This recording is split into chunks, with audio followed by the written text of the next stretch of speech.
नमस्कार, आदाब, सत श्री अकाल और अस्सलाम वालेकुम। मैं हूं मोहम्मद अहमद काज़मी, लेकर आया हूं आपका पसंदीदा कार्यक्रम ग्लोबल न्यूज़। इस वक्त बड़ी खबर अमेरिका से है, जहां शैतानी आयात यानी सैटेनिक वर्सेस किताब के लिए बदनाम राइटर सलमान रुश्दी के मैनेजर ने बताया है कि अगस्त में न्यूयॉर्क में हुए हमले के नतीजे में उनकी एक आंख और एक हाथ बेकार हो गए हैं। अमेरिका के CBS न्यूज के मुताबिक रुश्दी की एक आंख की रोशनी पूरी तरह चली गई है, जबकि उनका एक हाथ भी पूरी तरह से बेकार हो चुका है। रुश्दी के एजेंटों में से एक एंड्रयू वाइली ने कल संडे को स्पेन के अखबार एल पेस को एक इंटरव्यू के दौरान बताया है कि 12 अगस्त को न्यूयॉर्क में हुए हमले में रुश्दी के जिस्म को क्या क्या नुकसान हुए हैं। वाइली ने कहा कि उनके जख्म गहरे हैं, लेकिन उनकी एक आंख की रोशनी भी चली गई है। उनकी गर्दन में 3 गहरे जख्म हैं, एक हाथ नाकारा हो गया है क्योंकि उनकी हाथ की नसें कट गई थीं। उनके जिस्म पर सीने और धड़ में तकरीबन 15 जख्म हैं।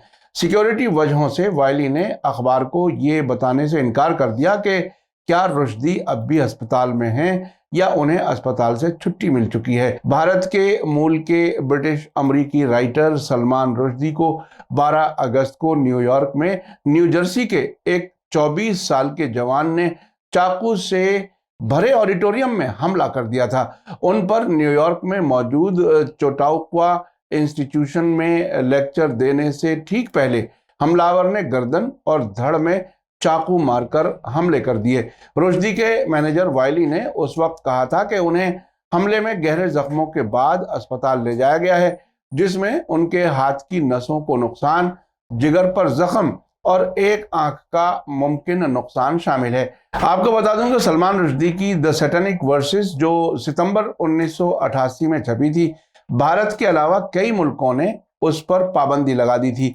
आखिरकार कई मुल्कों में इस किताब के खिलाफ प्रोटेस्ट शुरू हो गए। 12 फरवरी 1989 को पाकिस्तान में 6 लोगों के मारे जाने के बाद ईरान के इस्लामिक इनकलाब के फाउंडर लीडर आयतुल्लाह खुमैनी ने एक फतवा जारी किया था, जिसमें रुश्दी की मजम्मत की गई थी और साथ ही इस किताब के किसी भी लैंग्वेज में उस किताब के एडिटर और पब्लिशर को मौत की सजा दी गई थी। उन्होंने अपने फतवे में कहा था कि मैं सभी बहादुर मुसलमानों से अपील करता हूं कि वे दुनिया में कहीं भी हों, उन्हें बिना देर किए कत्ल कर दें, ताकि कोई भी मुसलमानों की पाक निशानियों की बेइज्जती करने की हिम्मत ना करे। सलमान रुश्दी ने अपनी किताब में मुसलमानों के पैगंबर मोहम्मद सल्लल्लाहु अलैहि वसल्लम और उनकी बीवियों के बारे में बहुत घटिया जबान का इस्तेमाल किया था। सलमान रुश्दी पर अगस्त में जिस लेक्चर से पहले हमला किया गया था, उस मौके पर वो दुनिया के दूसरे मुल्कों में धमकियों का सामना करने वाले राइटर्स की अमेरिका में आज़ादी से जिंदगी के बारे में बोलने वाले थे। ईरान की मौजूदा सरकार का कहना है कि किसी भी फतवे पर अमल करना सरकार का काम नहीं है। अगर आपने अभी तक media star world YouTube channel subscribe नहीं किया है तो सब्सक्राइब कर लें और घंटी दबाना ना भूलें। और अगर आप हमें फेसबुक पर देख रहे हैं तो हमारे पेज को लाइक करें, ताकि हर नई वीडियो की खबर आपको सही वक्त पर मिल सके। इसी के साथ मुझे दीजिए इजाजत। ग्लोबल न्यूज का ये एपिसोड आपको कैसा लगा कमेंट में जरूर लिखें। थैंक यू, धन्यवाद, शुक्रिया। जय भारत, जय हिंद। मीडिया स्टार वर्ल्ड के और वीडियो देखने के लिए हमारे चैनल को सब्सक्राइब करें और सीधे नोटिफिकेशन पाने के लिए बेल आइकन दबाएं। और अगर हमारी खबर सच्ची और अच्छी लगे तो अपने व्हाट्सएप, इंस्टाग्राम, फेसबुक और ट्विटर अकाउंट पर जरूर शेयर करें।